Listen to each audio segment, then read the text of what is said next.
Hello, everyone. Welcome to our sustaining our sustaining conference chat tonight, and we're talking about church land and its conservation.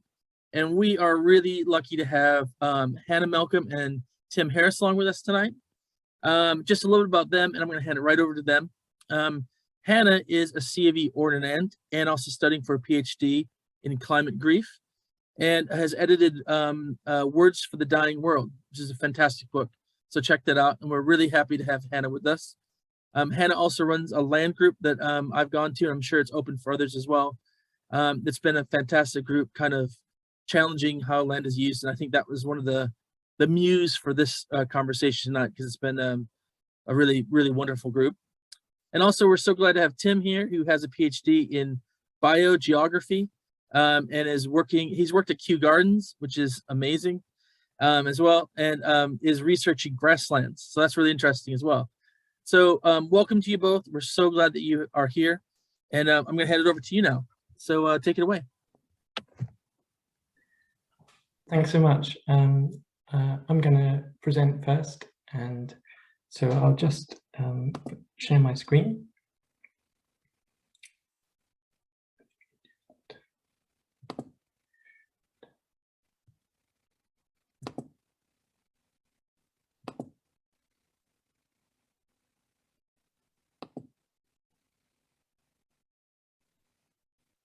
Hope that works. So yeah, thanks so much. Thanks very much, John. And it's a privilege to present now and to present alongside Hannah as well. This it shows Chichester Harbour, and when we talk about biodiversity conservation, maybe you think about land such as this and how it's managed. Maybe you think about how the water levels are controlled, or how the habitats are managed, or how biodiversity is monitored on this land. But something we don't tend to talk about is who owns it and land ownership. And these salt marshes are legally protected for biodiversity conservation. They've been designated as a site of special scientific interest. And they're also recognised under the international law, under the Ramsar Wetlands Convention. But also some of these wetlands, some of these salt marshes, are owned by the Church of England. Nature reserves, and particularly sites of special scientific interest, are important for biodiversity conservation. And even though these areas are legally protected, they can be owned by anyone, including the Church. And you may know that the next big international environmental conference, now that the climate conference in Glasgow has happened, is for the Convention on Biological Diversity, which will happen at the end of April next year. And it's hoped that world leaders will agree to protect 1/3 of the world's land surface area for biodiversity by 2030 at that conference. And given that it's likely that there's going to be increased interest in nature reserves and how well they are performing, I was interested to find out what nature reserves the Church of England own and what nature reserves they were involved in. So I got in touch with the Church of England Environment Programme, and I realised that this is quite a difficult question to answer. They hold really high quality information about biodiversity conservation in churches and in graveyards, but this is only a fraction of the land that the Church of England owns. So anyone familiar with Jane Austen will have heard of clergy having a living, that is, using land and its labourers to sustain their activities. And this use of land predates the formation of the Church of England. This sort of land is known as glebe land. The Church of England was restored as the established church in 1660 by Charles II after the Cromwellian Republic. But in the early 1700s, there were concerns that clergy didn't have enough to live on. And so Queen Anne set up a fund to supplement parishes, and particularly parishes that didn't have much resources. And this fund is the origin of the Church Commissioners. And one of the conditions of this fund was that the money had to be used to buy up land. And so the Church Commissioners are currently the 10th largest landowner in England. They also own land in Wales, Scotland, Australia, the United States, and in Ireland. And horrifically, Queen Anne transferred some of the money for buying up this land using the South Sea Company, which was responsible for transporting people as slaves at that time. So as for glebe land, the total area owned by the Church of England probably peaked in the late 1800s. And at this time, the Church of England was the single largest landowner in England. Since then, the total area of glebe land has declined considerably. And in 1976, ownership of glebe land was transferred from local parishes to dioceses. And there are some dioceses that currently own less than 200 acres, and there are some dioceses that own more than 10,000 acres. So to consider the conservation of biodiversity on church land, we first need to map church land. And I'm particularly grateful to the writer and campaigner Guy Shrubsole, who has shared land ownership maps with me and with whom I've worked on some of these maps. So I'll first present maps of church land owned by the Church Commissioners before considering glebe land, which is currently owned by dioceses. And I'm only considering land owned by the Church of England, not any other religious organisation. So both of these maps show land owned by the Church Commissioners. The top map is another view of Chichester Harbour with the land owned by the Church Commissioners in black. And in the bottom map is land owned by the Church Commissioners near the River Tees, shown in red. And Natural England have shown that only 7% of the area of Chichester Harbour site of special scientific interest is in favourable condition. So I think my view is that greater openness about what land the church owns could allow more discussions about how the quality of our most precious habitats could be improved. In the bottom map, you might see areas in salmon pink, so these sorts of areas, and these are areas of poor soil. So one thing that we've been thinking about is in areas that are, if these areas are currently under cultivation, they're likely to have a low yield if they have a poor soil. And so perhaps some of these areas could be areas where a priority could be made for improving biodiversity. As a result of questions put to Church Commissioners about their land use that Hannah has been coordinating, we have heard about a particular success story. So the Church Commissioners have agreed to lease some land to Natural England to form a buffer around this site of special scientific interest, this nature reserve. And this is raised bog. So raised bog, it's called raised, and it means that the bog only receives water from rainfall. And so this boundary is the hydrological catchment. And so it's very important, all the activities that go on in that area have a great effect on an area like raised bog. So the fact that the Church Commissioners are now willing to lease some of that land bordering this, so the site of special scientific is bordered in blue, and the church is going to lease some land around that, so increasing the area of influence that over which conservation can take place. That's very positive. And when you see, so Natural England are trying to increase the area of some of their sites of special scientific interest that they monitor. And when you speak to the church commissioners about what they can do to improve biodiversity protection, in my experience, they say that they have an important role in maximising revenue to fund the charitable objectives of the Church of England. But the fact that they own low productivity land and that they're willing to rent land to Natural England raises the question of how to decide when to maximise revenue and when not. One of the more commercial applications of church commissioner land is house building, and the impact of house building on local biodiversity depends very much on wildlife surveys and measures to prevent damage to patches of habitat that might be in these areas.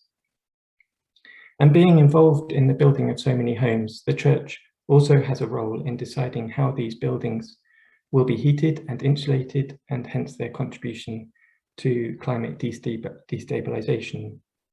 The church commissioners also own substantial acreages of forestry, and so could play a role in increasing the use of timber in construction, rather than relying on things like concrete when you're building houses like this. The church commissioners also own shopping malls. This one is from the floodplain of the River Wye in Buckinghamshire that they recently purchased. The total area of the church commissioners' land is currently 105,000 acres. So I just want to show, hopefully this works, but I just wanted to show that at a UK scale, so you get an idea of the areas that the church commissioners own. So you can see they're quite large estates. These agricultural, so these areas will be rented to tenant farmers, and yeah, they cover quite substantial areas. I was particularly interested, so this is Nantwich here, so this is the area that I was near Wibbenbury Moss that we looked at just a minute ago, and there's also some raised bog. This is Bishop's Wood, which is near Birmingham, and that's quite a large estate that the church commissioners own there. So there's a little piece of bog there as well. And then this is Cannock Chase, a large area of heathland, and the church commissioners also own some quite interesting biodiversity of heathland to the south of this Cannock Chase. So just to give you an idea of the patches of land that the church commissioners own. And if you want to have a look at this, I can share the link with the map afterwards. In comparison, so I mapped some the land for the Diocese of Bristol for this talk, because I thought that might be of interest. So in comparison, the dioceses don't own large estates. They tend to own isolated fields, and I guess this is because prior to 1976, the land was controlled by each parish by itself, and so clergy were essentially responsible for local patches of land. So it tends not to be large estates, but smaller areas. But even so, the Diocese of Bristol also owns some land in a nature reserve. So this is near Chippenham, so on the River Avon. There's this site of special scientific interest in yellow here. Yes, you can see that it owns a small amount of land in that area. I also wanted to show one other patch of land that the Diocese of Bristol owns. And this is just to illustrate again that not all of the land that the church owns is in sort of high productivity farmland, but can have a variety of uses. So in Ulverston, this town to the north of Bristol, the diocese owns these allotments. So this is a field of allotments near Ulverston, and this is another piece of land that the diocese owns. So it just raises, to me, it raises the question about how the decisions are made about when to put it into social use and when to put it into more commercial use. So I'd be interested to hear more about how that happens. And then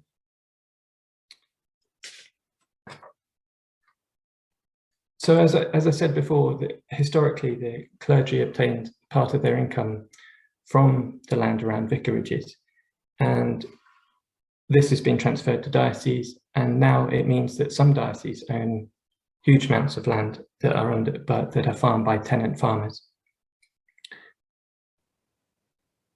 The top map shows land in the Diocese of Lincoln, and in yellow, this is another nature reserve, this site of special scientific interest. It's Calsbury Marsh, which is being designated because of a moth that gets found there. Unfortunately, it's not in favourable condition, even though Lincoln's Ecodiosis award status shows that it is very much engaged with these issues.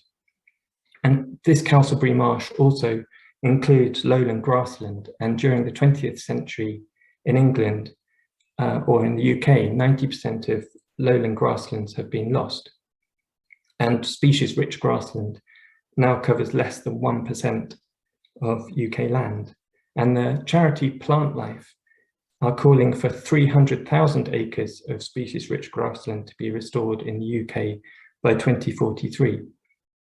So that places some, that should be a persuasion for large institutional landowners like the church to be thinking about how its land could be used to bring back our species-rich grasslands.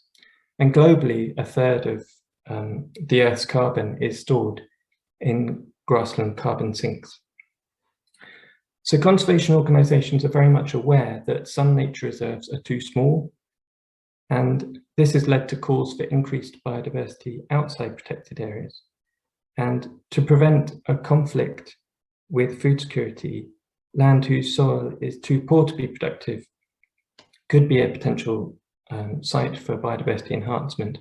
So I've just mapped in red land that is relatively poor for the Diocese of Norwich, and another diocese that owns quite a considerable area of land. For the final map, I thought you might be interested to see the land that the Diocese of Truro owns, so in Cornwall. They own land in some amazing places. So they own land in this protected area near Truro, and they also own land in the Tamar estuary as well.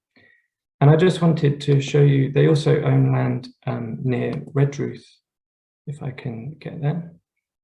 Let's see, maybe not.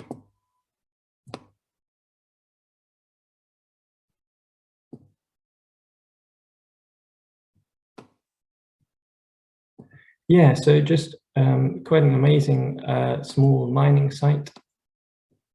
This is Redruth here, a small town in Cornwall, and they own in dark blue, you might be able to see this patch of dark blue. This is Lowland Heathland, which is not an overly abundant habitat in England. So just to give you an idea of the different habitats and patches of land that that different church institutions own. And urban dioceses tend to use their glebe land to build commercial property. And as with rural land, decisions regarding these properties tend to get delegated to a land agent. The Diocese of London has a property portfolio that's worth £1 billion, and there has been incredible work by church congregations to measure the carbon footprint of churches. And I'd suggest that perhaps this commitment also needs to be reciprocated by dioceses and their land agents, so that the churches can play a role in reducing the emissions of their commercial properties as well. The Church of England has some similarities and also some differences when compared with other major institutional landowners. I haven't looked at all the dioceses, so I don't know all the different nature reserves in which the church owns land, but I know that only 2% of the church commissioner land falls within designated sites, even though 5% of its land is designated as priority habitats.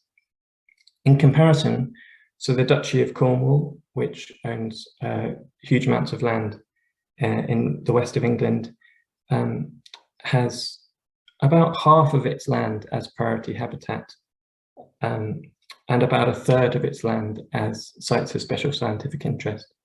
And the Ministry of Defence, for example, has half of its land as sites of special scientific interest, and more than 60% of its land is priority habitat, just to give a comparison between these different major institutional landowners. And from what I can find out, the church is, when I say the church, I mean the Church of England. I hope that's okay. So yeah, the Church of England is also rather unique amongst these major landowners, I think, in my impression, in that it relies on private land agents to negotiate farm tenancies. So if you want to be a tenant farmer for the National Trust, you would email someone with a National Trust email. Whereas if you want to be a tenant farmer for the church commissioners, you would probably go to a private land agent. And about 40% of the church commissioner land holdings are on short-term tenancies. Many of these issues about how land is used require us to campaign for an institutional response rather than each of us doing our bit. But I think there's one aspect in which I think we can all do our bit, and that might be recording biodiversity around us. So I just wanted to give a plug for these sorts of projects. And a final thought before I hand over to Hannah is that building communities, of course, is a very much key part of what churches do. So perhaps there could be opportunities for including tenant farmers and tenant shopkeepers within those communities, and the land agents who manage their land. I think there's greater opportunity for them to be included within the church communities. And some aspects of biodiversity conservation require national or international standards, but others require local solutions. And so I'm sure that churches can be part of those discussions. So I hope that's given an interesting view on the snapshot that I've been able to find out about land owned by the church, and I'll hand over to Hannah, if that's okay. Thank you so much, Tim. I'm gonna try and share my screen now and pick up on some of the themes that you've introduced.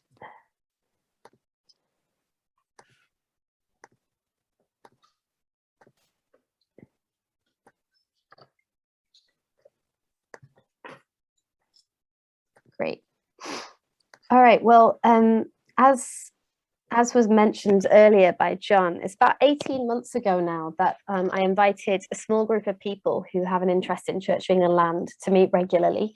And the intention behind this group was that we'd share ideas and get updates from each other on the projects that we're working on and make useful connections to push for change in the wider church. And in the last 18 months, we've briefed bishops, we've written lots of synod questions, and we've seen partnerships and funding for land-focused activity develop within the group. So it's been really exciting. And when I was asked to speak at this event, there were lots of different directions I could have gone. You know, we could talk about the ways that Scripture understands the relationship between people and land. We could talk about what it means to revive a vision for local flourishing and parochial life. We could talk about the church's national influence in changing the behaviour of other landowners. And we may get onto all of those things in our conversation. And it's hard to know with a topic this big what kinds of things people have wanted to get out of coming. So I do apologise if what you had hoped for was not a discussion of the Church of England's land and what we could do with it. But I hope that one of the things that might translate into your own context, if that's not your context, is that there's some really similar overarching themes that emerge. And I hope that in the conversation that ensues after this presentation, we can pull out some of those themes together. But I want to start by, I guess, giving a much broader brush set of observations for why land matters for the mission of the church. Just a few key points to think about as we work through the different questions that the church faces as it considers what to do with its land. The first is that the majority of our work takes place on church-owned land. So whether you are working in your local church, whether it's diocesan level offices, diocesan projects, whether it's at the national level, the majority of our work is taking place on church-owned land. And in particular, that's true of the Church of England because of the parish system we have. And because land helps to fund our mission, that would be the second thing. So the work that we do, a lot of it takes place within the church, which is on church land, and the land that the church owns that's rented out helps to fund the mission of the church. So it's a vital question for thinking about how we get the money for the mission we do. The third would be that the church is going through, I don't know if anyone else has noticed, major transformation in the way that we think about our role nationally and as an institution. And these assets that we hold shape the future of our communities. And the last point would be, and I think this is important for the practicalities of what we're going to discuss, mission centered around land is scalable. So a local church with a graveyard is just as much involved in this conversation as the church commissioners. And this means that land is a question for all aspects of our church communities. I want to begin with some, I guess, positive notes, some signs of progress. I think this is an area where momentum has really increased in the last couple of years. I think people are listening and I think the culture is starting to change. Of course, many of you will be aware of the Ecodiosis and Eco-Church projects. In the Church of England and Church in Wales, as of this week, 45 of the 48 dioceses have registered to become an Ecodiosis. 13 of those have achieved a bronze award. And the silver award, as of this year, requires dioceses to incorporate glebe land management into their attainment of one of those awards. So Lincoln Diocese, which Tim alluded to earlier, who are an Ecodiosis, if they want to get their silver awards, then the glebe land they own will have to come into account for that, which is a really exciting move. And of course, this year, the Church Commissioners set a net zero target for land, and that emphasises biodiversity, which is really encouraging to see. And also land is a key interest of the new Bishop for the Environment. So I think there's real progress that's being made. There's a lot of attention on church land at the moment, and all that attention does come with challenges. So there is suddenly a lot of people who've woken up to the value of land, not just within the church, but more broadly as pressure to own land has got more intense. So attention is on land, both as a potential for transformation and as a financial asset, which leaves the church asking, what should we do? And if you've spent any time having this kind of discussion with people, you'll have noticed that there's a lot of different ideas about what the church should be doing with its land. And I want to work through 4 of the most common that I hear as suggestions for what we should do with church lands, and perhaps think through with you what some of the questions and challenges each of these approaches might raise. And the sort of spoiler, I guess, is that I don't think any of these will be a silver bullet on their own, and probably some kind of mixed model for what we think about doing is likely to be the healthiest and the one with the most potential for social and ecological transformation. But let's go through them. So the first, the kind of sell what we have and give to the poor model. And, you know, if you ever read below the comments line on any article about the church, inevitably someone will have made the scintillating observation that the church owns lots of assets and should sell them and give them away. This, of course, raises some challenges. Why might we do this? Well, we might do it because we could fund our current and future mission of the church with it. The church is in decline. We could help low-income dioceses. We have massive diocesan inequality in the Church of England. And we could stop a kind of building barns mentality where we shore up assets, and we could practice generosity in the future. Of course, it's important to know for this kind of argument that the church is already selling and has already sold lots of its land, in large parts the bits with planning permission attached, which are increasingly valuable. So the question that this, I guess, position or suggestion raises is, what responsibility do we have over future use of the land sold, particularly land sold with planning permission? And it would be my perspective that our ethical responsibility to the land that we've been given or that we've taken to manage for ourselves, our ethical responsibility to it doesn't end when somebody else has signed a piece of paper. There's an ethical responsibility as to who we sell it to and what the purpose of that sale is. And that's, I guess, a question that up until quite recently has basically gone entirely ignored in the ways that we've thought about land as an asset. The second major suggestion that you'll hear is saving for the future. So land is going to increase in value. It's not going to suddenly decline. And that would safeguard the church's future mission with a steady income. It might solve our first problem. So it might keep land out of more unscrupulous hands. It might be a way to honour existing relationships we have with farmers and tenants, particularly bearing in mind the significant financial, psychological and social pressures that farmers in England face currently. Of course, the question that this kind of approach might raise for us is, are we called to do more than weather a storm? So does our responsibility towards what we do with our money does it have any present significance, or is it sufficient to have the future of the church's financial stability in mind when we decide what to do with our land? And of course, you know, the church commissioners, up until relatively recently in their history, have primarily been a body whose accumulation of wealth has been concerned with safeguarding the future mission of the church, or the future of the church. It's only in the last a little over a decade that the church commissioners have started actually funding mission. So the idea that we might need to think about the income that we get off our assets as something related to the present is relatively new for the Church of England. The third big suggestion that you'll hear, and this has become more popular, particularly as people have started to wake up in larger numbers to the climate and ecological crises that we face, is rewilding church lands. One of the sort of target figures for that might be rewilding 30% of church-owned land by 2030, which is the government's own target for its land. And so we'd be trying to hit national standards with that. There are some obvious benefits to this.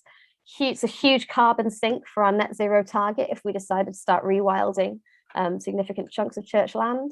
Of course, it's quite complicated. It's not as easy as planting lots of trees, but we could help tackle the national ecological crisis if we took it seriously and we partnered with other agencies that could do a good job. We could serve local communities by providing urgently needed green spaces. Church-owned land, especially in towns and cities, is often one of the few genuinely publicly accessible spaces outside of parks. And I would suggest that in rewilding, we would witness to God's holy character in our life and work. Of course, it's not quite as straightforward as just rewilding. And then when people see church trees, they'll think about Jesus. We do have to ask ourselves whether planting trees counts as spreading the gospel. The picture I've put on there is of a partnership that Forestry England has set up, where they are offering to lease land from landowners and plant biodiverse woodlands on that land. And so these kinds of schemes are starting to emerge. But at the moment, there isn't the kinds of energy that you'd think there'd be for the church getting on board with that kind of partnership. One of the things that it's worth thinking about is that land around churches, particularly if we think about the local here, is often a permeable space where the church community encounters the wider community. So one of the things I'd maybe like to emphasize here is that our parish land is land for people, whether that's graveyards, quiet green spaces, wildlife gardens, or small allotments. If we don't have in mind that our parish land is land for people, then we've missed the extension of the church building that we have in our communities. It's a space where people can encounter the church in a way that isn't limited to the four walls of the building itself. And the last suggestion, this has gained a lot of ground recently, is building for the future. So some of you may be familiar with the Archbishop's Commission the Archbishop's Commission report on housing called Coming Home. This strategy recommends that the Church of England uses its land to build genuinely affordable homes, and also seeks to reimagine housing policy and practice so that it's based on the values sustainable, safe, stable, social, and satisfying. Those are not my 5 S's. That's the Archbishop's Commission. Crucially, it also recommends the Church of England change its legal framework so that church land can be used for social and environmental as well as economic benefit. And you know, I do want to, on one level, really commend this. It ties in well with the Church's long history of providing social housing, and there's certainly the potential for establishing new communities where the gospel can be preached, and perhaps integrating a fuller vision of flourishing into what is built, and simply building people 4 walls to live in. And of course, the issues of ecology and poverty are related. We are in our primary identity creatures, and we've been created to be dependent and interrelated. So we rely on the rest of creation for the air we breathe and the water we drink, for the food we eat. And poverty can really be summarized as creatures being deprived of the things they need to flourish as creatures. So this new proposal for a focus on an environmental and social vision for lands is a really encouraging one. Poverty in the UK is characterized by a variety of experiences, including lack of access to nourishing food, dangerous levels of air pollution, lack of access to green space and beauty, poor waste disposal and management. And the wealthier you are, the better your access to biodiverse ecologies and clean air and water. It's also worth remembering that the battle lines over access to land in the UK are currently being drawn, and public space in England in particular is increasingly privatised. Council land is being sold off, trespassing rules are growing stricter, and major landlords continue to receive massive government subsidies for managing their private estates. So as a landowner, the church can be a voice for just access to thriving land, whether that's incorporating, as this report suggests, a biodiversity net gain in their housing estate proposal. So this would include, for example, public space, tree planting, habitats, allotments, connection with surrounding communities. The Coming Home report also references walkability and the relation of environment and green space to mental health and biodiversity. So there's some really encouraging notes in it. Of course, one of the things that it's worth observing is that this is only a sort of proposed framework. It's not necessarily something that's going to be worked out in practice. The other kind of, I guess, thing to bear in mind, or to temper our enthusiasm with some caution, is that, as I say, these are recommendations, not requirements, but also the church's track record with social housing is not especially positive. It was, for example, the commissioners who sold off the Octavia Hill estates in Waterloo, which were originally set up under a Christian vision of social housing, and they sold them to private landlords. Currently, of the roughly 9,000 new dwellings the commissioners want to build, only 2,500 of them are to be what they call affordable, which is a different category to social housing. So the question I suppose we have to ask ourselves is it sufficient to have these visions for new build communities, in the hope that these will incorporate the kinds of biodiverse or sustainable environments that we would hope they would?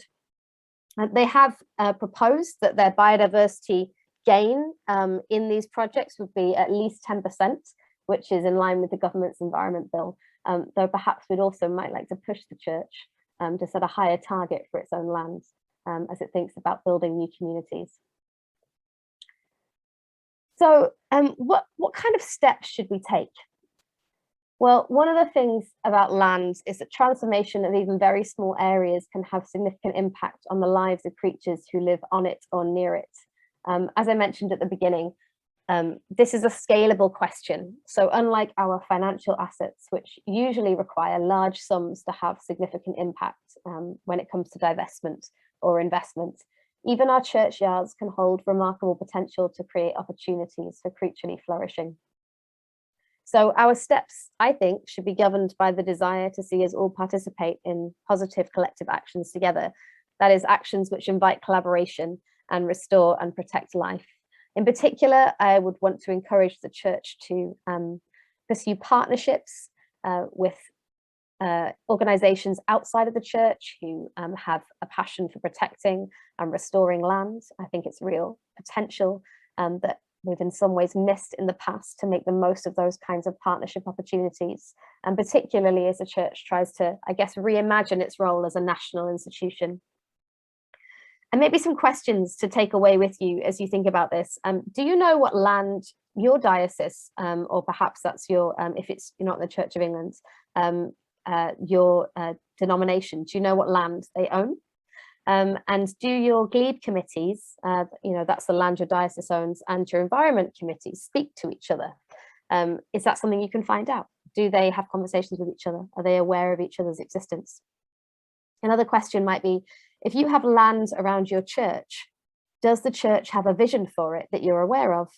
And what local organizations could offer collaborative support? So one of the, I guess the anxieties that often comes back, particularly from local church communities, is that they don't have the resources or the expertise to be able to rewild or create biodiversity projects in their churchyard or in the bit of land that they own. And that's why local collaboration is so important. Not only is it an opportunity to get to know other people in the local community outside of the church community, but also it's an opportunity to kind of admit the need to learn from others and to benefit from that relationship. And I've seen some really exciting and thriving projects where churches have partnered with a local ecology or biodiversity organization who've supported them in making that transition. And the third question might be, what land in your region, if you're in the Church of England, do the church commissioners own? What is its condition?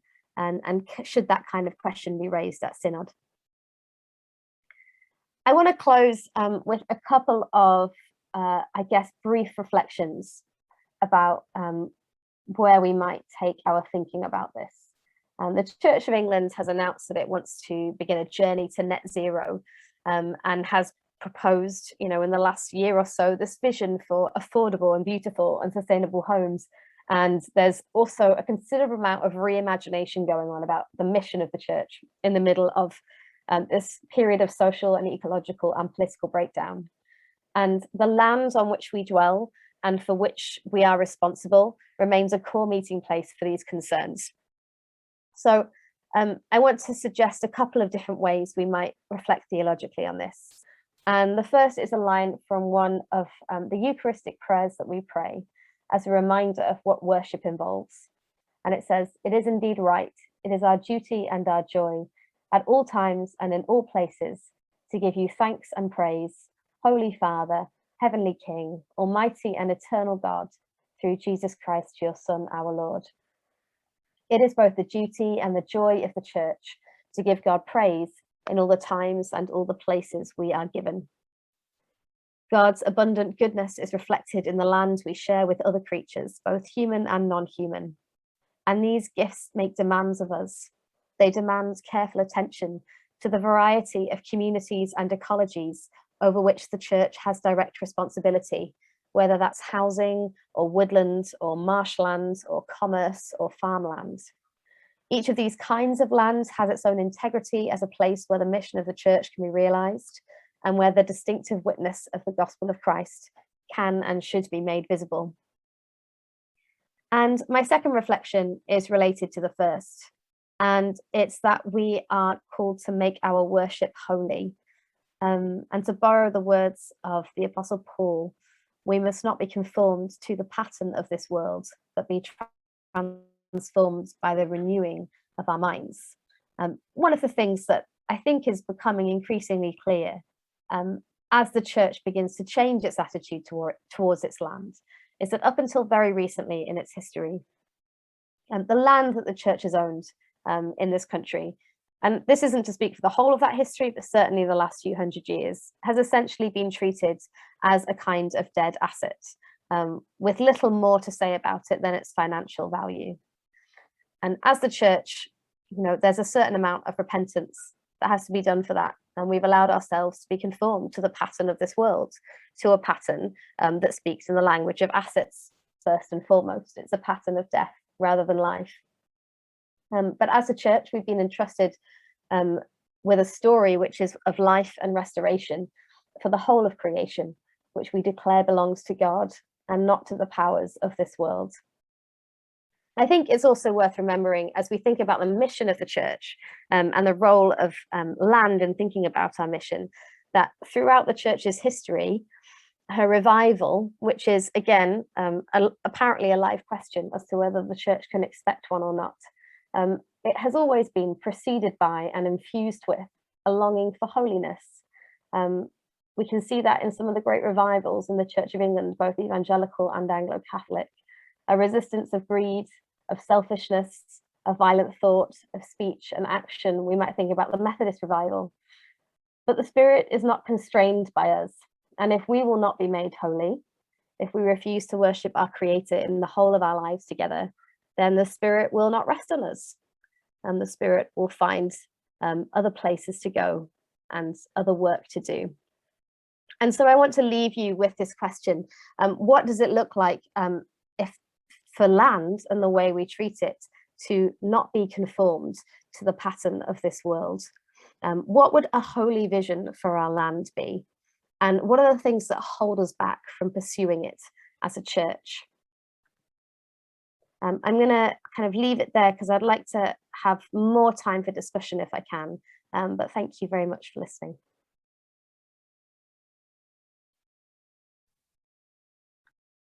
Fantastic, really good. Thank you so much. I'm just gonna change to gallery view. Really interesting. Lots to think about. I'm so glad we recorded this because I don't know many of you will, like me, kind of revisit this and think about some of these issues as well. So yeah, write your questions in. We've had one question come in. I'm sure that we'll have more come in as we talk. So the first question is as salt marsh sequesters carbon at 52 times the rate of tropical rainforest, and the C of E has declared a climate emergency, what is the view of the C of E National Environmental Group on improving carbon sequestration?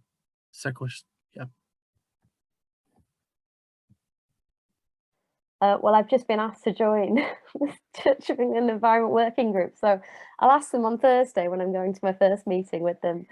I think, I don't know whether there's any more we can say on that. I think the official position, I mean, Tim might have something he wants to add here, but I'd say the official position would certainly be an approval of carbon sequestration. Whether that's played out in practice is another matter. The question that you raise is a really helpful one, and I'm going to make a note of it as something to think about for future suggestions for synod questions, and how that could be framed to one of the synod bodies. So thank you. Tim, did you have anything that you wanted to add?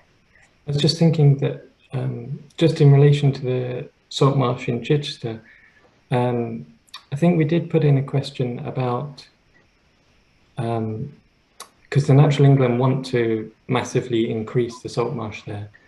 And so they will be looking for landowners to get involved in increasing the salt marsh. So I can't remember exactly what the response from the church commissioners was, but I think there are grants available for increasing that. So it'll be interesting to see whether that's something that the church commissioners can get involved with. Can I just follow that up? In the land that the church owns, is salt marsh increasing or decreasing in the last 40 years? So, for example, in Suffolk, we've lost a third of our salt marsh in the last 30 years. I think a lot of, I don't know is the truth, but I think the church has sold a lot of land over the last 100 years. And so it's possible that the loss has been simply that the church has sold it. But I don't know sort of on a habitat. I am only aware of the habitats that are currently listed. I haven't got like time projections of how they've changed over time, if that makes sense. So I'm sorry, I can't give that detail. Thank you. Question now. Let's move on to the next question. We've got a couple coming through now. What action would you like us to take in our diocese to further the better use of church land? So kind of like saying, you know, all of this, yeah, what's the call to action? Next steps. Yes, great question. So depending on the diocese you're in, you could be talking quite high stakes in the amount of land that we're talking about, or as Tim mentioned, it could be quite a small amount. And the first thing to try to do is to find out what current plans there might be for that land. So different dioceses are at different stages with this. There's a couple of dioceses who in the past have had pre-pandemic days, which I now refer to as the past. In the past have had some quite challenging and exciting projections for the kinds of transformation they want to do with their land, and they've sort of fallen by the wayside, understandably, under the kinds of pressures that churches have been under during the pandemic. But some of those plans still exist. Some dioceses haven't thought about it at all. So one of the first things I'd suggest doing is trying to find out from your diocese what land they own and whether they have an existing plan for it. If your diocese is an eco-diocese and it's like they've already in theory got an environment working group of some kind, you could approach them and ask them if they can find out for you. Another interesting question to ask them when you ask that question is, are any of you on the glebe committee for your diocese? Now, the glebe committee are the people that make financial decisions essentially about the land that diocese owns. And from what I've heard from C of E bishops, that doesn't tend to be an overlap. It tends to be that the glebe committee and the environment committee basically operate separately, that the environment committee is interested in parishes level type work, and the glebe committee is interested in diocesan owned land. So that would be another key question to ask, whether that's an overlap that's happened and whether that can be facilitated. There's a huge amount that can be done by just starting to ask awkward questions. But it may be that you get to the point where you think, oh, well, I'd like to have a diocesan-wide discussion on this, in which case find out who is on your diocesan synod and approach them and see what's possible in terms of putting forward a proposal to synod for some kind of move. Perhaps it's a move to coming up with a plan for what the diocese will do with its land. Perhaps you can be particularly provocative about proposing certain targets for diocesan-owned land. But that would be a few initial suggestions. If you can get your foot in the door with some of that information and start those conversations, it would be really interesting to see how you get on. I'd also be very happy to kind of follow up with people that are starting those conversations so that we can, like, for one thing, try and keep track of where different dioceses are. But if your diocese is an eco-diocese, or they're working towards that, they will have to face this question at some point.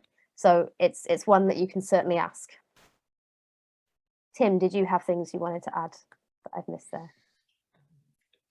No, I think you've covered it very well. I think I saw the environment policy from a couple of the eco-dioceses, and they do mention glebe land, but I'm not always sure that the as you say, the environment group, the environment committees always have a full awareness of where that is or what habitats they have on there. Let me jump in here as well with some of the stuff we do at Hazelnut. So really love all this work and this thinking. Part of what we're trying to do is say, like, there's things that you can do now and not just work up the chain in terms of, helping people with more power to make decisions. But most churches have a piece of land, and it was just what Hannah was saying about it being scalable. So we're trying to say, even right now, you can use it in a really positive way, both for worship and for mission, and to encounter your community in different ways and to make partnerships. And that's what we're trying to do, is say, in small and medium-sized pieces of land, how can you use that for mission now? So you check out some of the stuff we're doing. It's a very different, it's kind of meeting in the middle, but we're kind of coming from the bottom, saying let's get lots of people to do little bits in their land as well. Cool, let's go through. Absolutely. Just on that, I recommend Caring for God's Acre as a great organisation that can help you if you're looking for advice or ideas for sort of parish level land and looking at your churchyard. And I do really recommend that being particularly the meeting place for the church and the community as something to think through. Also, under resources on our website, we have an eco library that has a lot of different options and links for this to find some of this stuff out as well. Okay, that's Adrian's asked a question. He's a member of Hazelnut.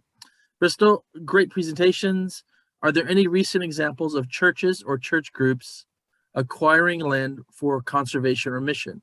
Or is all the land we're thinking about a legacy of historical land ownership?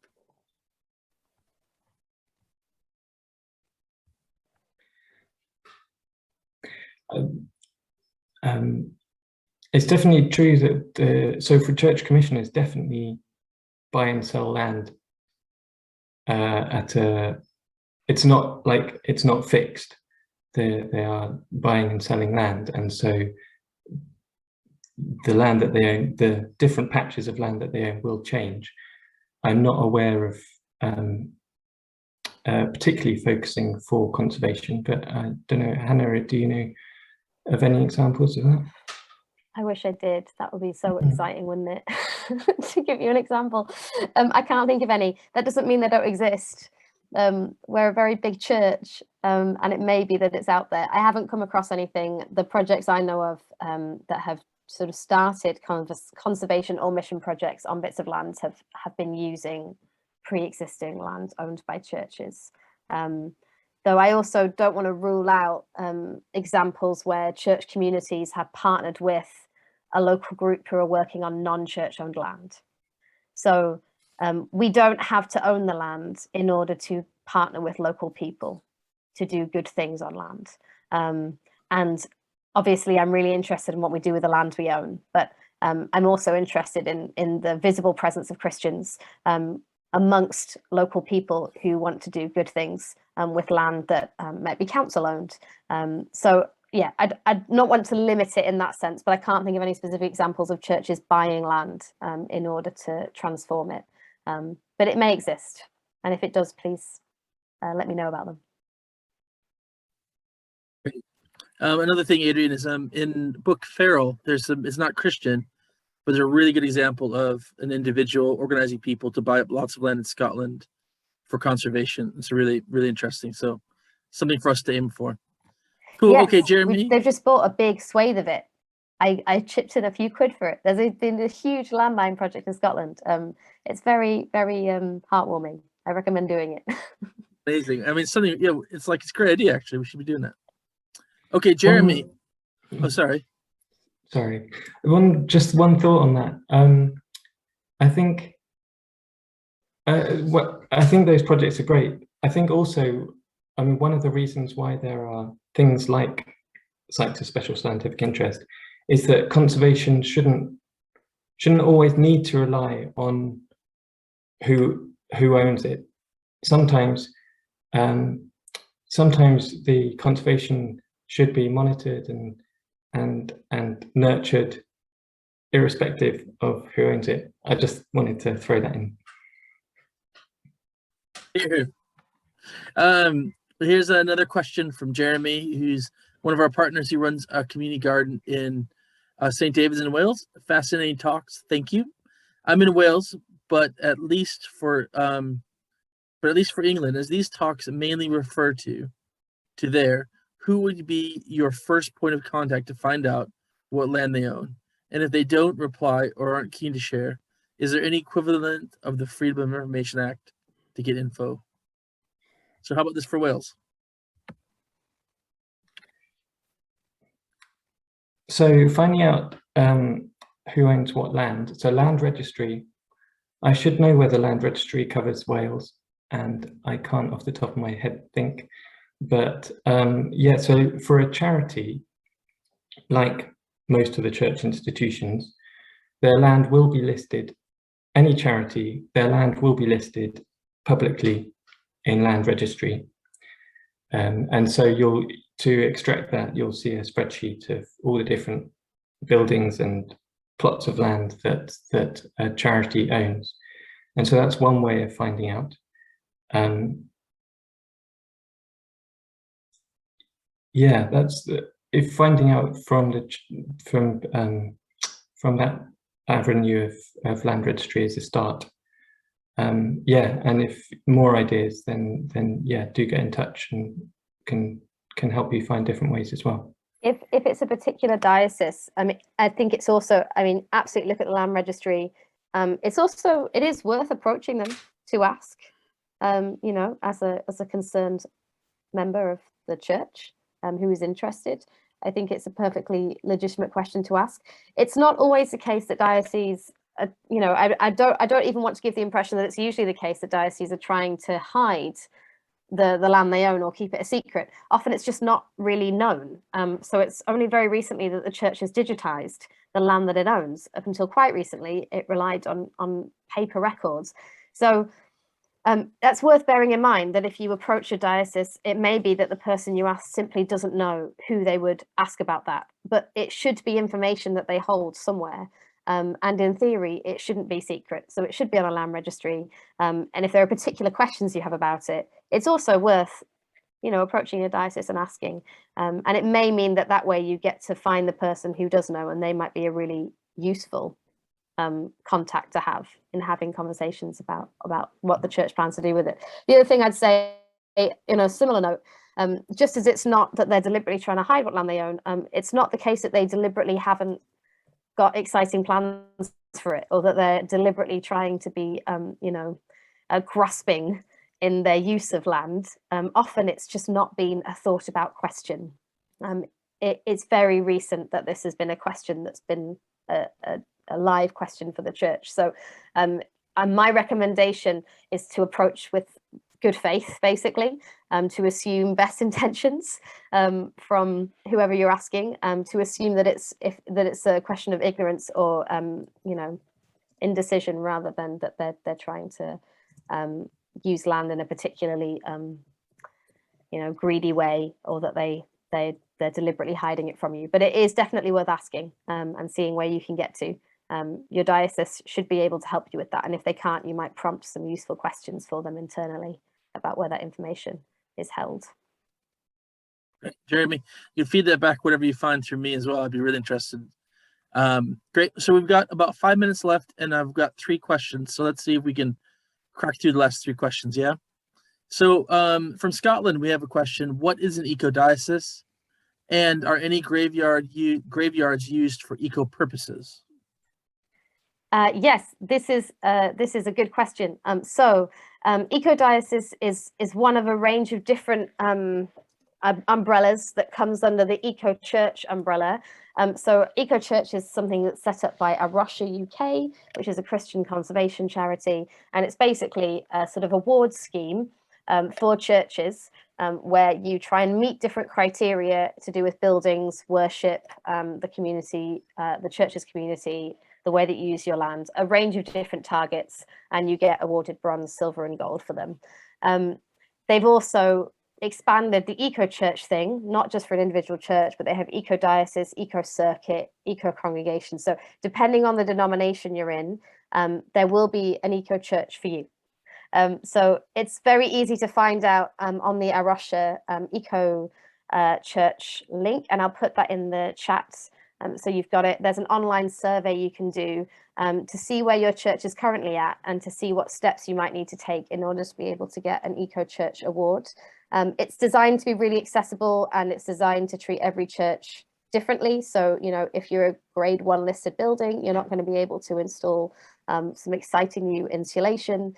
So it takes those kinds of limitations on board when you do it, but it's definitely worth having a look at, and it's a really good community project for people to get involved in. The second question, graveyards. Caring for God's Acre do a lot of work in this area. So Caring for God's Acre is specifically about the land around church buildings, essentially. And there's been some really interesting work done around rewilding graveyards, creating biodiverse areas within graveyards, particularly graveyards which are no longer active, or have areas which are no longer kind of active graveyards. So that's definitely worth looking at for some inspiration. Fantastic. Also, just to say, Hazelnut's a partner in action, and with Russia, and there is a lot of new partners in action coming on board with Russia, with their plan. I think SU Scotland's just come on board, as well as some retreat centers like Lendrick So definitely check them out. There's a lot more happening. I mean, there's a lot of stuff already happening, but with Russia specifically in Scotland. So it's a good time to be involved. Okay, let's see here. So thank you. There's also a comment about that. They're piling up now. In Scotland, Colin says that in Scotland, it's Eco Congregation Scotland. So you can check that out as well. I think someone might put a link down there. Okay, I think we've got time for one more question. Yeah. So Susan, this is just good news from Susan. My church in Yorkshire bought our glebe when the diocese preferred property developer dropped out because it was landlocked. We built a community center and a community garden on the site. There you go, Susan. The whole time you're right there. Praise, woo! So do what Susan does in her community. Amazing.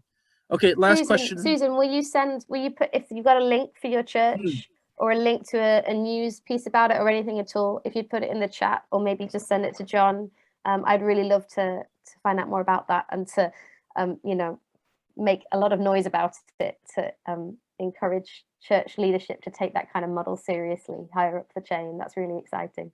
Really cool. Yeah, we were talking about. Sorry. No, go ahead. No, after you, Tim. Just say we were talking about how would you find out what land the church owned, and the Hannah mentioned the Coming Home report, and one of the outputs of that is the church commissioned a land agent to map all church land, all institutions, church commissioners, diocese, and that is on I put the link in the chat. So it's supposed to be just for church leaders. I haven't yet met a member of the clergy who has seen it, but if you find one, then it would be good to hear. If you know your diocesan secretary, or if any of you are secretly a diocesan secretary, please let us know what's in it. We'd really love to know. Fantastic. Listen, sorry, we had one more question. We ran out of time. It's 9:15 now, which is what we call our end. Honestly, really good. Thank you, Hannah and Tim, for both of you. It was fantastic, really interesting. And I feel like it's it's just information that is kind of not always known about and become known. It's really important. And as you say, we're living in a different age, an age of change, and where these questions that maybe we didn't have a little while ago are now really important and have always been important. So thank you so much. Equally, this everything that we have here, this recording will go up probably tomorrow. So check out our YouTube page. Just Google Hazelnut Community Farm and subscribe there for all of our videos and new ones as well. So I'm going to stop recording now.